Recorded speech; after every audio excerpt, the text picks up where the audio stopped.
Welcome back to another episode of my trading vlog, where the majority, 80% of my views come from returning subscribers. If that's you, hit thumbs up. If it's not, consider subscribing. I'm back from vacation. I want to talk about some stuff. I'm going to start with gold. We're going to start here. As you know, I'm always bullish on gold, very long-term bullish on gold. Whenever I've said, hey, we're probably going down, it's only been in a corrective way.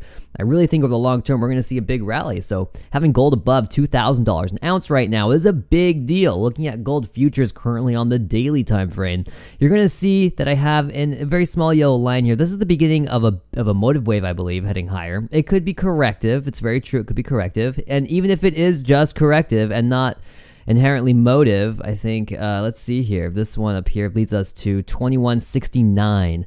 And even on a smaller time frame, the more recent impulse heading higher on the smaller Elliott wave degree would still be going to 2138. So again, it doesn't matter if you're bullish or bearish on gold, whether this is corrective or motive, there is more upside here. And that's how we use Elliott wave analysis. We're looking for probabilities.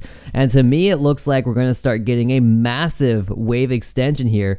And I believe I have this noted at the super cycle degree. We're starting wave 3, which is going to be incredible. This chart I have labeled as a weekly max. So I'm just going to go ahead and turn on that time frame. We can kind of get an idea of where I'm going here. It looks like I'm taking the 1976 low, calling that 1. Maybe we have 1, 2, and this is starting wave 3. This is 1 of 3, 2 of 3. And yeah, so it looks like to me we're just beginning this massive push higher in gold, coming out of this sweet rounding bottom or a cup and handle, depends on how you want to look at it. This is truly what a rounding bottom looks like. Bulkowski would be proud of that analysis, I'm sure. And I'm just going to say that we have a handle here. I'm going to turn on a line chart. It kind of cleans up the charts quite a bit. Just taking a simple extension off of this initial impulse from 2018, peaking in 2020, and looking for 100% from there. It takes us to 24,958, and I believe it's really going to be a third wave, which will reach a high near $3,000. Yes, I'm very bullish on gold, always have been. Even when it's going down, I'm like, it's a buying opportunity. I've been saying it for a long time, and now it looks like that's finally coming to fruition. I bought some physical during the dip, and I am very happy with that. Very happy with that indeed. I'm going to go ahead and start a trend here on the RSI. You're going to see right away there were 3 peaks through here, and the price of gold kind of had a lower high at that third peak in the RSI. Similar, though, in price level. We could call that a bearish divergence.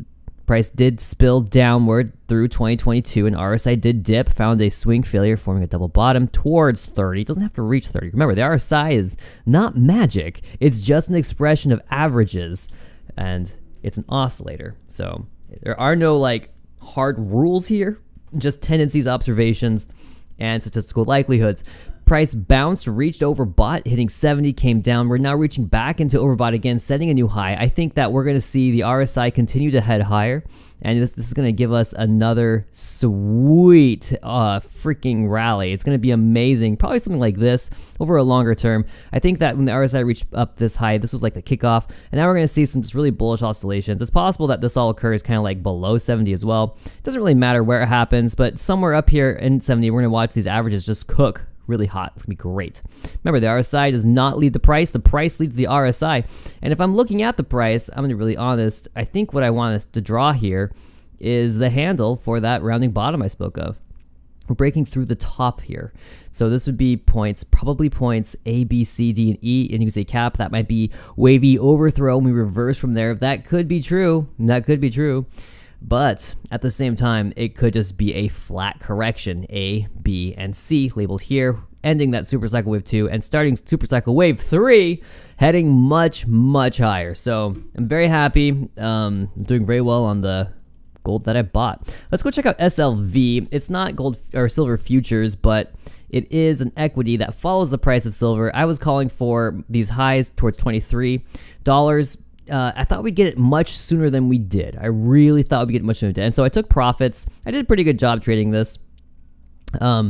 And now we're getting just these insane pushes. Look at this. I'm expecting gold to do something like this, where it just reaches higher, and you're going to see the RSI just do crazy things. Like, this is nuts, right? This is nuts. And this is on the hourly time frame. Imagine seeing this on like the weekly time frame. That's the kind of move I'm talking about occurring in gold. So I'm very happy to say that gold and silver have been pushing higher, just like I forecasted, which is great because I've been having a hard time getting a hold of SPY. Yeah, the equities are doing dumb things. I think it's a B wave. I think it's irrational. And here's something else too. I'm having a hard time with the dollar. As we see the price push lower, you can see that I have a motive wave count heading lower. And I was calling for a bounce here, and I still think we're going to get it. We're just trying to figure out where that bottom is. The last time I tried to call a bottom like this was in GameStop, and I was like, where's the bottom? Here's the bottom. Here's the bottom. It just kept dipping. Really got to wait for that bullish confirmation before we call the bottom. So I think that this triangle through here makes a fantastic wave 4. I'm starting to label this now, and we're finally finishing wave 5 probably. If we get a big extension from that initial impulse 1 heading down, we'll see 101.08. The dollar coming down to about 101.45 is good. That's fine. We can consider that that could be the bottom. There could be more downside, and it's important to listen to that. There could be some more downside here, but I don't think we're going to take out this low from back here. Once this low from, when was this? Or February 1st, once this low goes below 100.89, then we're going to have to start seeing this as an incredibly sharp zigzag heading lower. But really, I have very poor luck trying to trade that kind of a sharp zigzag. We tend to see some horizontal grind and extension through these corrective phases, which just annihilates, it just wrecks traders, right? I'm choosing to see this as 3 and 5 through here, A, B, and C. You could make this into a motive wave, but to me it doesn't look very motive just because of the way the price doesn't really follow a channel that well. I think it's better to see it as impulse, correction, and then reverse triangle through here, and that forming a partial rise where we didn't quite reach the opposing trend line up here. Of course, you know, that's not really quite a partial rise. There's some significant resistance there at 105. That would be the bullish breakout target for this falling wedge that I drew. So target reached in the dollar, yeah. I called reversal there, so just having a tough time finding the bottom, knowing exactly where it is, but I'm thinking that we're getting very, very, very close.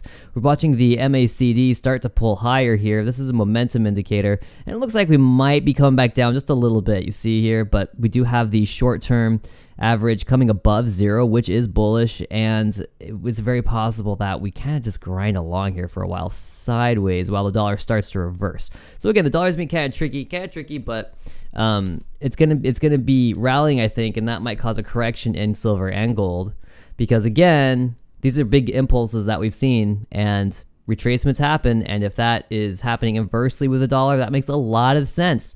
So gold and silver might come back down as the dollar bounces. Looking at T and X, these are treasury yields. This is a confusing thing, it really is. If we take this initial push down and put our Fibonacci extensions here, we got 29 and 25 on the board. So rates being pushed lower. This would be indicative of a flight to safety as premiums rise, as treasuries are bought. The yields go down because, again, their known value is whatever the principal is plus the accrued interest. And so if premiums are going up because, well, let's see here, bonds are being bought, then the yield on those bonds goes down because, again, there's only so much money a bond can yield over its maturity. So anyway, here we have the inverse of that, where we're going to see those oh wait, not the inverse of that. Yeah, just exactly that. As bonds are bought, yields go down. So yes, what happens though when the Fed starts to raise rates? Interesting. So anyway, there's just a lot to think here about silver gold. If you missed that last dip, I think there's going to be another buying opportunity here coming up as the dollar bounces. But again, the dollar's going to have to find a bottom. When we get inflation data, I think that's going to be pretty important. And it'll be ironic, I think, when the inflation CPI information starts to come down. Deflation is actually going to be what harkens the recession. Of course, economic tightening, right? When growth is born of debt, and then interest goes up on that debt, and then there's less money being created to pay that debt, that causes defaults, right? That slows lending down. That makes it riskier for banks to make loans. That makes getting a loan harder. That makes growth for the economy more difficult. That's the line of logic I'm following here. So just waiting this out. These are big trends. Remember, these are big trends. So it might take more than a day, a week, or even a month for some of these things to happen. And I think I want to cut this video here. This is a good spot. I just wanted to go over silver, gold, the dollar, bond yields. Those are my thoughts. And with that, I'm going to stop here and I'm going to start doing another video on some other stuff.